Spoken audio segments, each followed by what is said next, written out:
সেই মেয়েগুলো কতই না ভাগ্যবতী বলো, যারা তাদের বাবা মার একটু আদর যত্ন করার সুযোগ পায়। মেয়েদের জীবনটাই তো এইরকম, তার সব আছে আবার তার কিছুই নাই। আগেকার দিনে শুনেছি যে মেয়ের বাবা নাকি মেয়ের বাড়িতে এক গ্লাস জলও খাবে না, কিন্তু এখন তো ওইসব দিন আর নেই, অনেকই পুরনো। এখন সব বাড়িতেই দেখি বাবা মারাও আসে, কিন্তু আমার বাবা সেই এখনও আগেকার মতামত নিয়ে বসে আছে। মেয়ের বাড়িতে গেলে থাকা যাবে না, একটু পাল্টেছে। মেয়ের বাড়িতে গেলে হয়তো একবেলা হয়তো থাকবে, তারপর বিকেল না হতে হতেই আবার বাড়ি চলে যায়।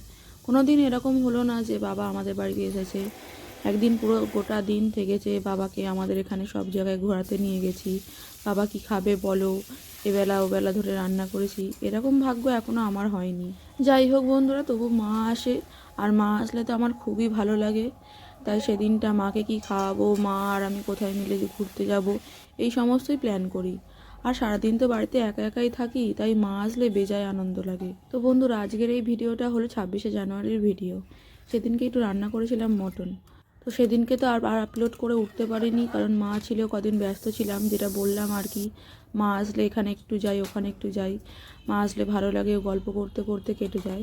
তাই ভিডিওটা আপলোড করা হয়নি, তাই ভাবলাম আজকে তোমাদের সাথে একটু শেয়ার করি।